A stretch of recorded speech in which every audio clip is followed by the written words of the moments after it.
Hello people of the internet, this is Kaijin Noir here with another review.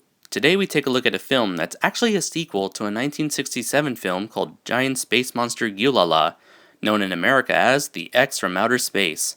Personally, I thought that film was okay, if a little generic in terms of story and characters. In fact, the only thing that was memorable from that film was the ridiculous looking monster Guilala. The sequel to that film is Monster X Strikes Back, Attack the G8 Summit, a movie that was the first of several kaiju parodies that started coming out during the late 2000s. The film begins in Tokyo at the G8 Summit, where the leaders of the world gather together to discuss environmental issues and how to deal with them. But before they can get anything accomplished, Guilala enters the Earth's atmosphere and crashes into the heart of the city, and does what any space monster would do: destroy everything in sight. While the world leaders come up with harebrained plans to defeat Guilala, a reporter named Sumire Sumidagawa, played by Natsuki Kato, and her cameraman Sanpai Toyama, played by Kazuki Kato, stumble upon a small shrine where a group of people are attempting to summon a supernatural being named Majin, so that he can stop Guilala like he did thousands of years ago. What confuses me about the plot is that even though this movie is considered a sequel, it acts more like a reboot, as the characters all act like this is the first time Guilala has appeared. While the plot to this film is pretty basic, what sets this apart from other kaiju films at the time was its lighthearted tone and humor. The world leaders are all played up for laughs. The US president wants to become famous for killing the monster, the French prime minister is the womanizer, and the Japanese prime minister has to use the restroom every 5 minutes. Most of these so-called actors are terrible as they provide laughably bad performances, though it was nice that most of them spoke in their native tongues.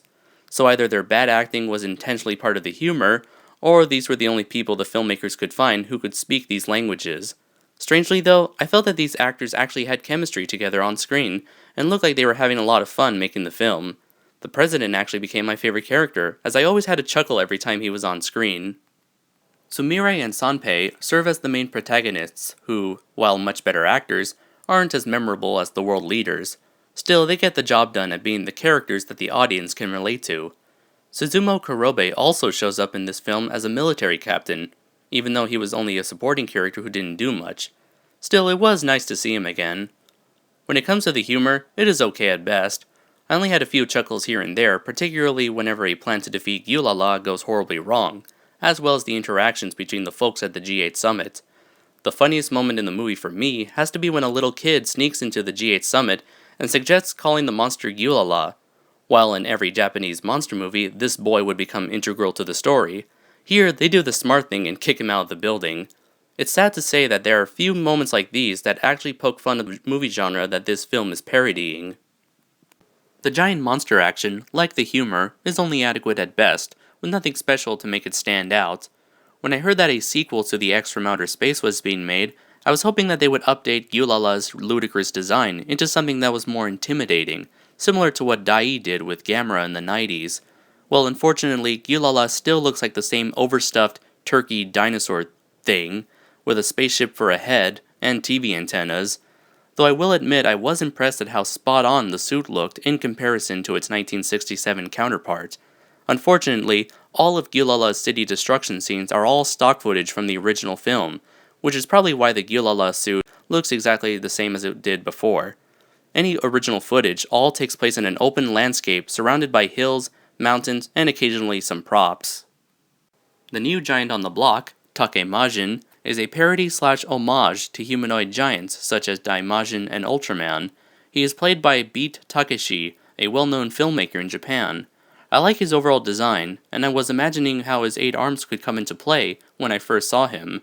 However, much like Ikusagami's disappearing wings from Orochi the 8-headed dragon, his arms too conveniently disappear for the duration of the fight. Like the rest of the film, he is also played up for laughs, as most of his humor comes from his reactions and expressions during his bout with Guilala, as well as his catchy theme song that is used to summon him, a la King Caesar from Godzilla vs. Mechagodzilla. Without the humor though, the film is pretty much your standard fight from any given episode of Ultraman. For a kaiju parody, it's not half bad. The action is okay, the humor is passable, and the characters are likable. On its own, it's simply okay, but when compared to the likes of The Big G, or any of the other films that I have previously reviewed, it's kinda underwhelming. I'm giving Monster X Strikes Back Attack the G8 Summit a passable 3 out of 5.